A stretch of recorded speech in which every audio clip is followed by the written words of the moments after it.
So there was a request to talk about the fourth foundation of mindfulness, which in retreats, even in our 2-week retreats, because there's a big changeover, we go back to the first through the third, and that sort of covers most of the retreat if we spend 2 days on the body and maybe 2 on feelings, because they're so important. So fourth foundation of mindfulness. What is it? So in the first 3, the emphasis is on knowing experience as mental objects. That's sort of one way to talk about it, right? Which is that something arises and then we know the particular qualities of that arising, and whether it's a body sensation or whether it's the feeling of pleasant, unpleasant, or neutral, or if it's an emotion or thought or karmic formations, that we know them arising. The Buddha says to know them, and we know when they're not there, and that we also know or are mindful of when they're not present, right? So it could be that when we are happening in the feeling, emotional thought arising, we could be aware both of what's there and what isn't there. Oh, there isn't any anger present in the moment. Oh, there isn't contentment, and that really creates some depth in more precise noticing, to notice what is present and what isn't present. And we've also, that's enough of that. In the fourth foundation, we're not just noticing what's arising, we're acknowledging it with reference to particular frameworks. And the Buddha offered these very key frameworks in the fourth foundation of mindfulness. And so it's sort of like, as I said, you can check it out. So the first are the hindrances, right? And then there are the 5 aggregates. And then there are the 6 sense spheres.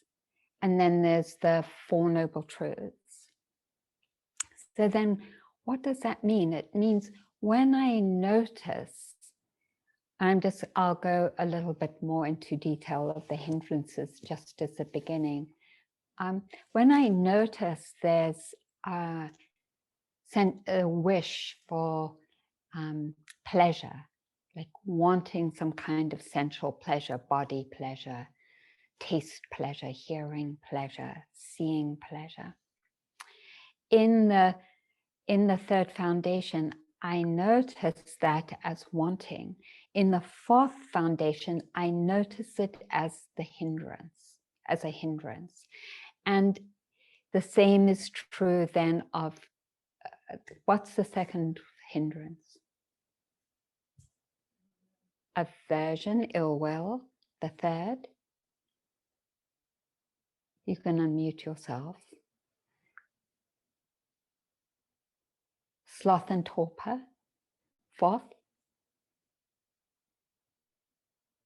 Anxiety and restlessness. No, seriously, are you all like, what is she talking about? I know I don't often talk about the hindrances, but I talk about them as wholesome and unwholesome energies. So, okay, well then I'm happy to be talking about them. And what's the 5th? You maybe all know the 5th. Doubt. Yes. Doubt. So it's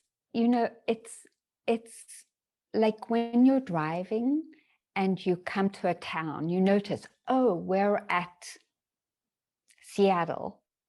And then the difference between that and then placing it in the map of the United States. Oh, in relationship to this and this and this, right? So it's giving a context to the experience. And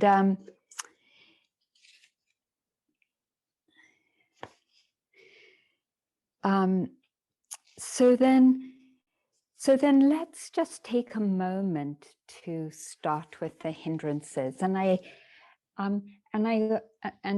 you know, how we understand it more contextually. And I want to say that there's something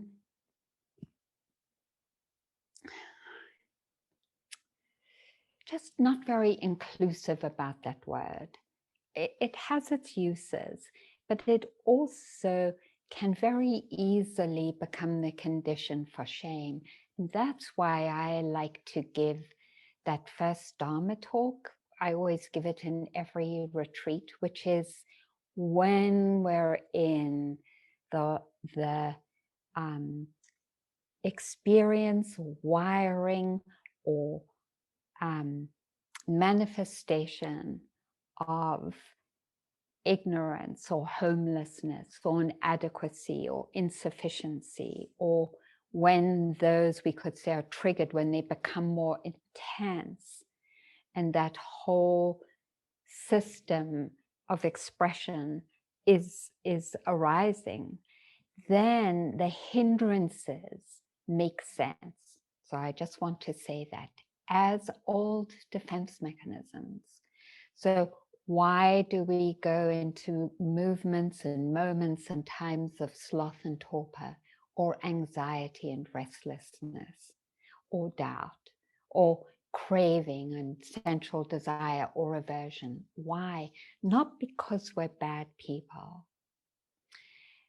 because that movement makes sense when we consider this larger framework of when we're not in the space of mindfulness and faith, or friendship and caring, then automatically we're in this place of not connected and dislocated. And in the disconnection and dislocation comes these misguided energies of trying to take care of ourselves. It makes sense to me that if I'm already in dis-ease without mindfulness, I would want to have sensual pleasure, and I would want to protect myself from everything unpleasant through pushing away an aversion. It's sort of like that, you know, when we're in relationship, let's say like right now we're in some kind of community together, and then imagine you are caught by yourself somewhere with no support. It's easy to understand why, in being alone, not choosing to be alone consciously, but being alone, and I'm not saying when we're alone this is true, because I'm going to be alone for 6 months, but when we're lonely and there's no sense of context, how easy it is for the mind to go into that particular operation. It's sort of like choosing war over diplomacy. That's what our bodies are doing in a way, but not quite so intensely, or a little bit. Because those energies, while we understand them, bring harm. And so in a way, it's like going to war, because we've forgotten about diplomacy. So, so then, let's see, where am I on this?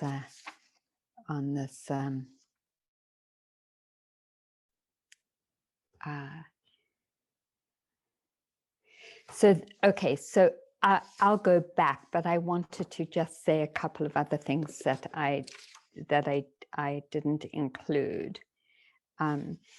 So not only should I? Or maybe I'll go.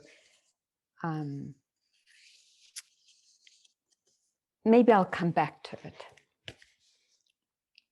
What I left out. I wanted to read though what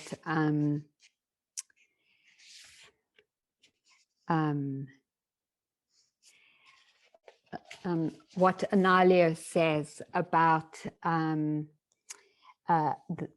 the importance of recognizing these energies and how they don't provide an access or clarity for the path. And this is from the Anguttara Nikaya. So a passage there demonstrates the importance of clearly recognizing what are, so this is, feels like male in a way. It's all just to call them mental defilements. Let's talk about them as confusions of the mind. So to recognize confusions of the mind for what they are. This discourse reports the monk Anuruddha, who's like really often quoted in the suttas, complaining to his friend Sariputta that despite concentrated attainments, unshaken energy, and well-established mindfulness, he was unable to break through to full realization. In reply, Sariputta pointed out that after Anuruddha talked more in detail about his practice, that his boasting of concentration attainments was nothing but a manifestation of conceit. His unshaken energy was simply restlessness, and his concern about not yet being awakened was just worry. Helped by his friend to recognize these as hindrances, Anuruddha was soon able to overcome them. So you recognize this kind of particular framework, charge ahead and overcome, and achieve realization. This technique of simple recognition, this is what I love, constitutes an ingenious way of turning obstacles to meditation into meditation objects. Practiced in this way, bare awareness of a hindrance becomes a middle path between suppression and indulgence. Several discourses beautifully illustrate the powerful effect of this simple act of recognition by describing how the tempter Mara, who often acts as a personification of the five hindrances, loses their power as soon as they're recognized.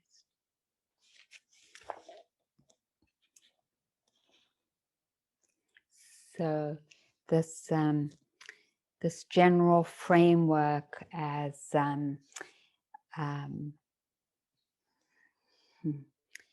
you know, this general framework, and that yesterday I talked about stealing, and yes, you know, that wanting for something, I clearly understand it as an uneducated response to the pain that I was living with. And so no shame or blame or no judgment when we find ourselves in these energies, beginning to discern when you notice them there, putting them into this framework of the fourth foundation. Oh, these are the confusions of the mind, misunderstandings of where our path is. And so it's said that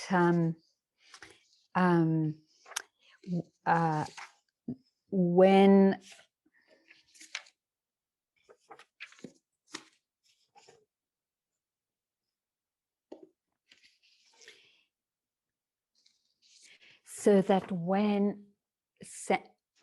sensual desire begins to diminish, then the condition is for concentration to be able to grow and strengthen. And in a way that makes sense, because sensual desire is this energy of moving out, right?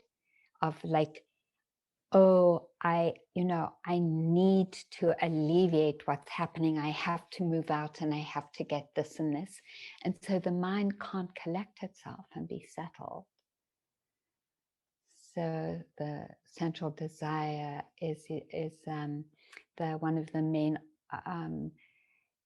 makes concentration inaccessible. And then aversion makes joy inaccessible. And that kind of makes sense too, right?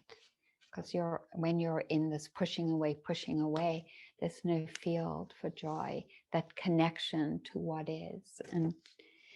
And then sloth and torpor don't allow that initial application. So, initial application, the focus on whatever you are noticing in your experience, that initial connection with your experience, sloth and torpor doesn't allow that to happen. So that makes sense, because when we're in sloth and torpor, I found that myself. Like, I love my nap in the afternoon because often I don't sleep that much at night.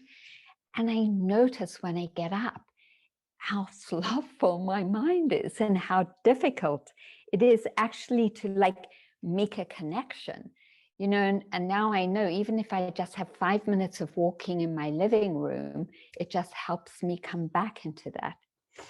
So, and then restlessness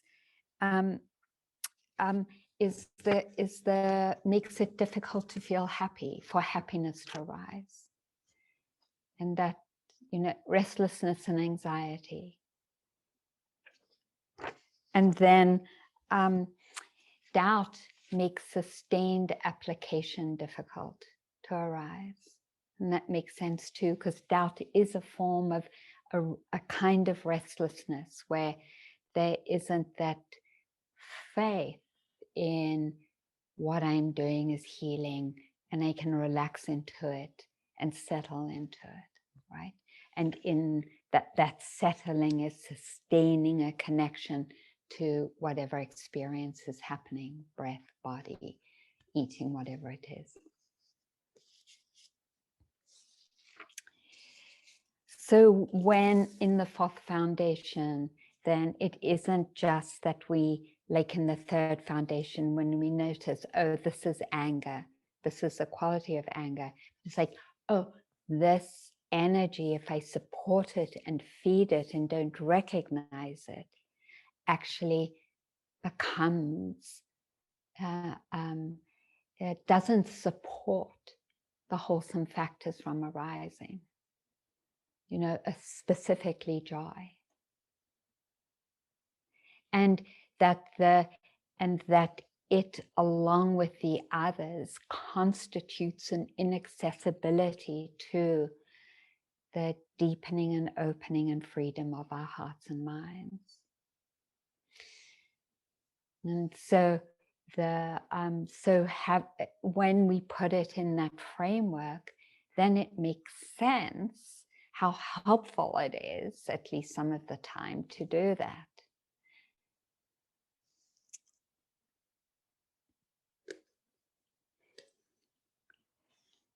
And it might be helpful then in acknowledgement of, say, the hindrances, that there is this special invitation for those wholesome relations. So, if we notice that we're wanting, there's agitation in wanting, then calling in, oh, may I gather my energies? Am I able to renounce because I know this is a hindrance, and gather my energies? Or am I able to acknowledge that the issue isn't my wanting, but the issue is the feeling of disconnection, of the lack of acknowledgement that I'm living in relationship to the earth, to the community, to the trees, to the everything everything that we're in relationship to. My pet, my plants, my teachers. And that instead of using judgment or willpower, now I have to get rid and overcome the hindrances. It's more like, oh, honey, yeah, this dislocation, these defense, I want you to know here is what you really want.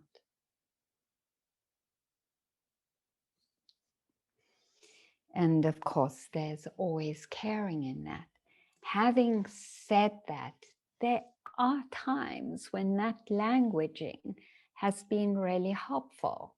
So when I have felt overwhelmed, like overwhelmed with aversive thoughts or blame, then I actually do just like absolutely not arena cut.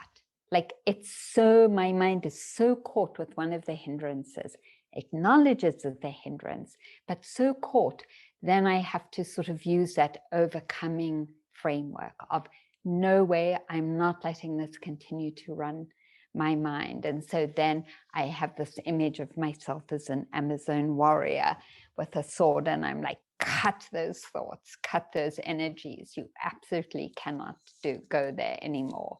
You know, and I'll take more radical steps for the overcoming, like stand on my head, have a cold shower if it's hot in the summer, like stand on one leg, you know, and keep standing on it over and over again, because otherwise, you know, I'll fall. So things like that really pull the mind away, and just to have to keep doing that over and over and making a very emphatic commitment. So in that sense, then that languaging, it feels helpful.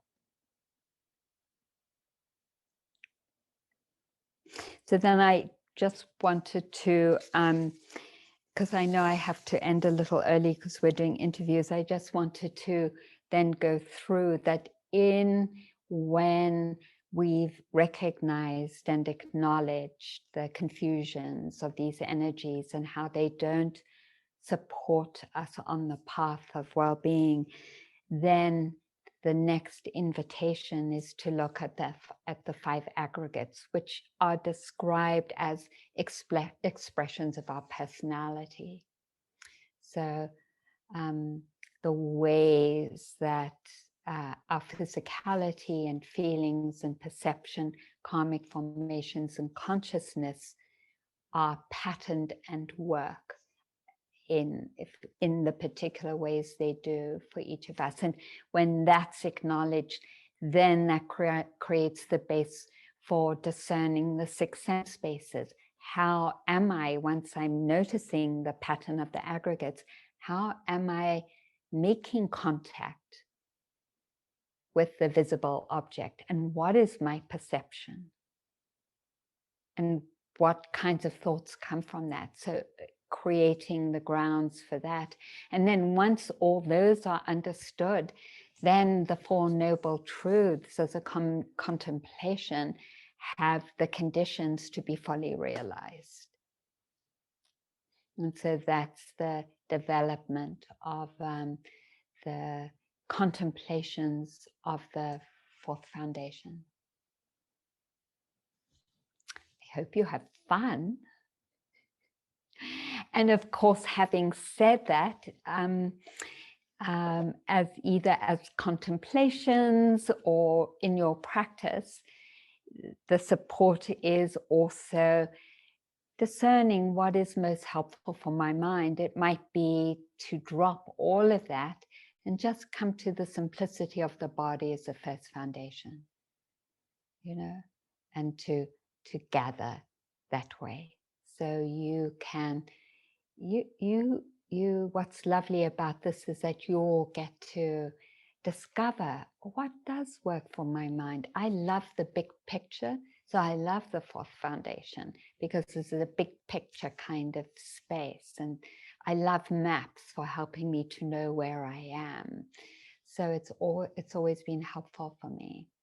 So you can see for yourself if that's true.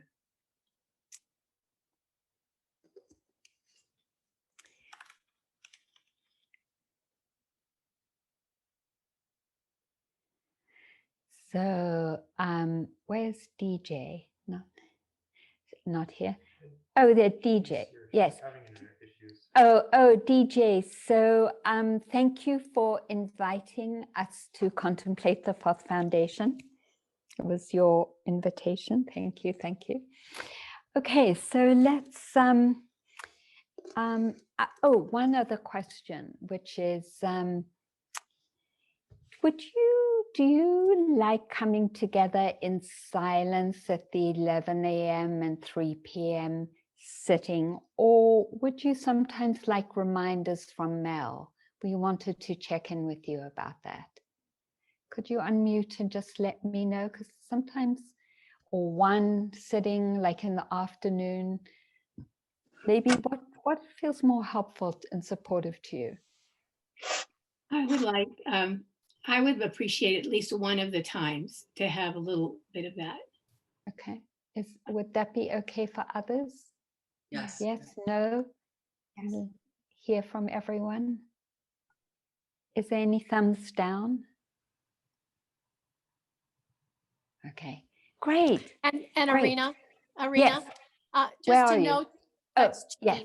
just to note that it's 10:45, not 11. Oh, yes, it changed. Yes, Yes. thank you. But I think the afternoon makes sense. I think don't you think the afternoon makes sense for a little guidance at the 3 p.m. one? Because you've just heard me talk so much now. So, and that's usually what happens on this first set. So anyway, so for sure, let's now just have a silent practice with maybe 1 minute of invitation to appreciate yourself for being on retreat, for listening to the calling of your heart and your wisdom, recollecting joy, having joy in our beautiful qualities, in our wisdom. And see if you can relax a little bit into that appreciation, into that joy. I'm on retreat, learning to heal. That's so beautiful, to learn, to discern.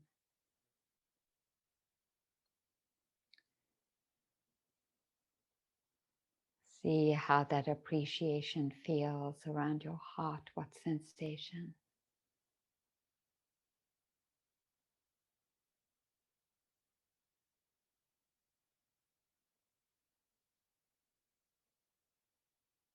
You might even invite it to expand, letting it permeate the body.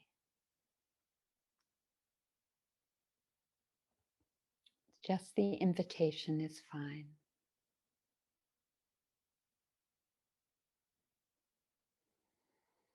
Inviting a relaxation into the support that my words and the earth are giving.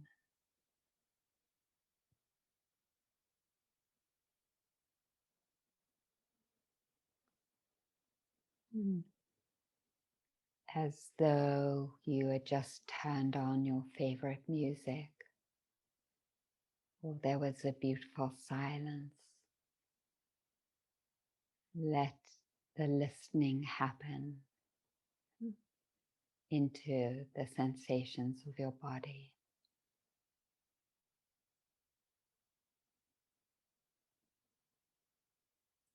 Maybe taking a place that's neutral, like the touch of cloth against your shoulders.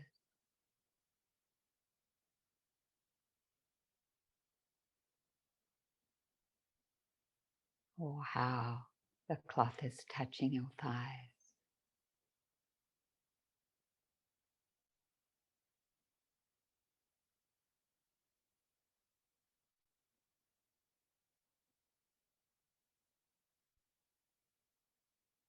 how the universe is breathing us.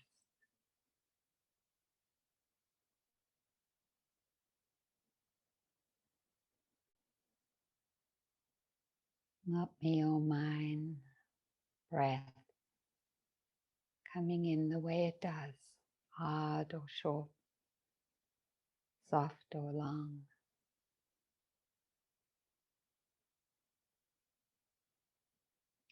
Being visited by breath.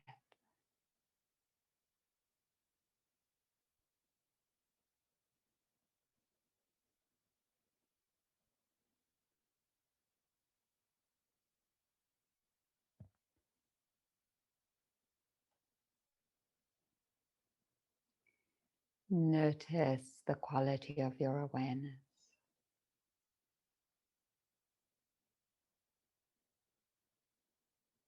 of your faith, placing yourself in the wiring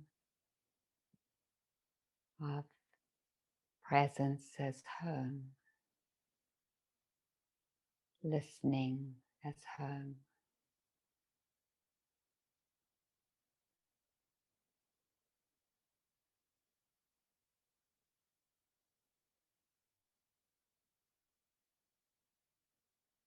Trusting.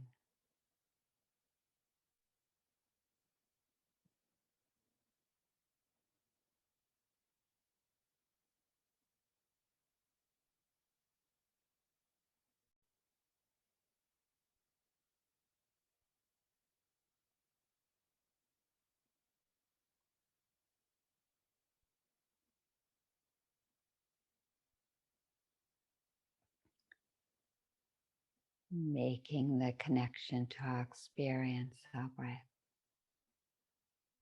or the touch of cloth or sound, and sustaining that connection, building a relationship.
Thank you.